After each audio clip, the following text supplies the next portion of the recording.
Right then, it's been a while since I've done anything on Project Bruce actually, and that's entirely intentional. I bought it as a project for the winter and I bought it during the summer, so obviously I've just been having fun with these cars for the moment. But I did have a bit of a space problem. Obviously I can't get Project Bruce in here because there's not enough room at the moment, so it's going to have to stay outside. When I do get it in to do the welding and that, one of these is going to have to go outside. So like I say, I've got a cover from Creative Covers now. I'm going to do a bit of a review and there'll be one of them to give away to a lucky viewer, subscriber. So that's coming. But for the moment I was lacking a bit of space out here. Well, to be fair, I do actually have plenty of space. But I don't like shifting cars around. So Bruce has been hiding up the side here. I actually have room for a couple of minis here, which is quite nice. So I probably need to get a cover for Bruce as well, because it's just out open to the elements at the moment. But I did originally have my bins here, they've been moved, but that allows me a little bit of space. I can put a mini around there and I don't have to be worrying about moving it in and out. So let's get on with today's work. Right, so today we're going to take the head off and just see if there is, I'm pretty sure the head gasket's gone. In fact, I'm certain of it. I just want to make sure there's nothing else seriously wrong with this engine as well. It is high mileage, it's done 95,000 plus miles, so it may be a case that this engine doesn't stay in the car and we substitute it for something else. But before I go too far with anything, I just want to see whether the engine is any good or not. So we're not going to go to town. I'm going to put a new head gasket on it, make sure it all runs up okay. That will tell me whether the engine's any good. It seems to go through the gears absolutely fine, but obviously I don't want to do all this work and then find out I've got problems with the engine later on. So first thing we're going to do before I take the head off is we're just going to do a compression check on it. Obviously, like you'd have seen in the earlier videos, the engine was seized. If you haven't seen that video, go back and watch how I unseized the engine. But yeah, the engine was seized, got it unseized, and really I just want to have a good look inside to make sure there's nothing else wrong. I've also noticed, as I've said in the previous videos, this head doesn't look like the original head. It's black and the block's yellow. I can't imagine someone's just painted the head, but I would imagine the head has been replaced at some point. Would be nice if we find out it's a 12G 940 and it's got a pocketed block, but I think when I looked at the borescope I didn't see anything like that. I would imagine it's just a standard 998 head. In fact, yeah, it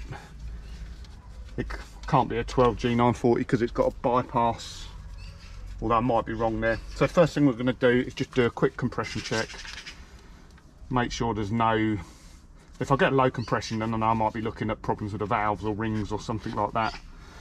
So I have just pre-warmed the engine a little bit. I've run it for sort of 5 minutes just to get the oil around the system. When we do a compression check, we're just going to spin it over. Got the compression gauge here, hopefully you can see that. Really we're looking for anything over 100 psi is not going to be bad.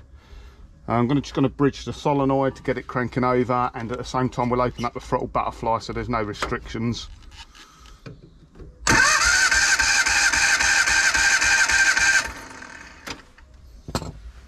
So first reading there, 160 psi. That's pretty good, I'm happy with that. We just reset that. Cylinder number 160. Yeah, if they're all at around that, I'll be well happy. Now we might get a lower compression if the head gasket has gone, but I'm sure the head gasket has gone, but I think it's just gone on a water jacket rather than compression. So we should still see good compression if I'm right. Open up the throttle again.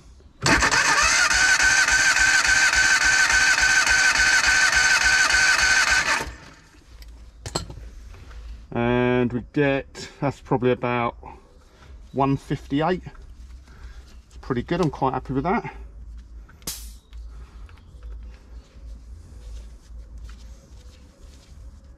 These are pretty good compressions actually for a 95,000 mile engine that was seized, so there's always a worry that the rings will have broke or something unseizing it.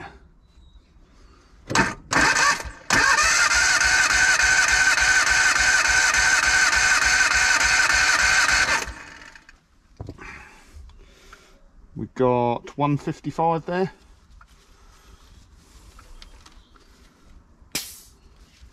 Last one. It's all looking good so far.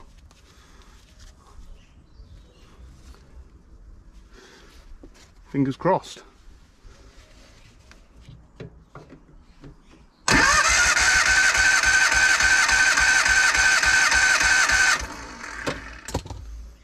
And we have, that's probably the highest, it's about 165. So that's all good. They're nice compressions. So now really I know that when I take the head off, I'm not going to be overly worried about, there's going to be no burnt out valves there. The rings, you know, you can't beat a proper visual inspection with the rings out, but the compression rings are obviously doing what they're meant to be doing. It doesn't smoke unnecessarily. I don't think there'll be a blow on the head gasket between cylinders, because we would then have a low compression on those cylinders. So fingers crossed, once I take this head off, all I'm going to find is a deteriorated or split leaking head gasket between the cylinder bores and the water jackets. And to be honest, just A series engines, the head gaskets don't last forever. I watched one of Paul Hickey's videos recently, and he's a really good source of information if you want to find out about mini A series engines. But as he said, they're almost a serviceable item. You know, 50-60,000 miles, the head gasket itself just deteriorates. Let me stop waffling on. Let's we'll probably slip into a bit of time lapse, and let's get this head off the car.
Right, so there we go, heads off. Didn't take long to do.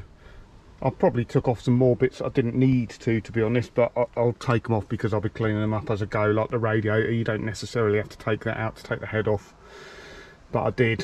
What helps a lot is if you're doing it is to undo this engine mount. You can pull the engine forward and it just gets the manifolds out the way, causes you less grief. Look at that bypass there, completely clogged up with gunk. So we'll probably have to water pump off at some point. Good news, I guess, is the head gasket is gone, so the bores don't look too bad. Like I say, water had got down into the bores. You can see sort of the run marks, and and that is what has caused it to seize up where it had been left.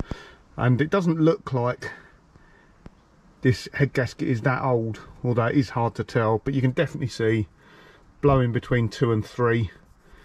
Very, very clear and obvious that is. That's pretty common, to be fair. We've definitely got a blow on this end, or a leak from a coolant passage into the cylinder, and we've got the same at the other end, a coolant passage into the cylinder, so that's why it was pressurizing up. So I don't know why that head gasket has gone. I say it's not been on there, that is well stuck on there. I'm going to have to do some cleaning up there to get it off. I don't know why it's blown like that. I suspect poor preparation when it went back on, maybe not torqued down correctly. So fingers crossed it shouldn't be too bad. While I'm here, just look at this. I've just noticed this. So I looked at this fuse and it looks like there's tin foil in it. So I thought, let's just have a quick look. Let me see if I can do this one-handed, possibly not. There we go. Look at that. Someone has just put tin foil around the fuses. I will obviously correct that as well, but what a bodge up that is. I mean, it's just a fire hazard really, as you've just bypassing the fuse. So that'll need sorting. Let's go and have a look at the head itself now. Right, so like I say, I think this head has been replaced at some time. I don't think it's the original head. The head part number is a CAM 4810, CAM 4810. I've just done a very quick bit of Googling. I'm sure people will correct me here. But a quick bit of Googling tells me that that's a A+ head. And there seems to be a bit of debate on whether they are unleaded or not. There's some quite reliable sources say the CAM 4810 head on an A+ were all unleaded, but then there's other people that say you can't take that for granted. But I think this head has been replaced. It doesn't look like the original head. It was originally yellow, so someone's painted it black. So yeah, I've just quickly cleaned off under here. Like I say, I think this head gasket has probably gone previously just through poor surface preparation, and maybe torquing as well. I've just cleaned off this chamber here. There is a defined lip around the edge there, which looks like that is the exhaust valve, that one. That looks like it might be a hardened valve seat. But I don't know. I don't quite know what I'm going to do. I might just clean this head up. Well, I'm probably going to do valve guide oil seals, aren't I? So I'll probably pop all the valves out, just give them a quick lap in. A little bit of a decoke, new head gasket on there. Fresh lick of paint, I should think. Clean out all the water channels and that, and put it back on. So, yeah, as far as the project goes, that's good news. There's nothing seriously wrong with this. I think it's just a head gasket. Might have to get this skimmed, but I'll put a level on it first to see if it's warped. If it's not, it will just be a clean up. I've got a head gasket waiting over there. Clean up, head gasket on, whack it back together. And the reason I'm not going mad, like I say, I don't know whether this engine is going to stay in this car yet. But I do want to know whether it's good enough to sort of drive it around for a bit. Get it MOT'd, someone can use it if they want to change the engine in the future. That's obviously up to them. But for the moment, it's just going to be a clean up job. We'll clean up all the valves, decoke it, clean up the block, new head gasket on it, new gaskets, whack it back together and see how it is.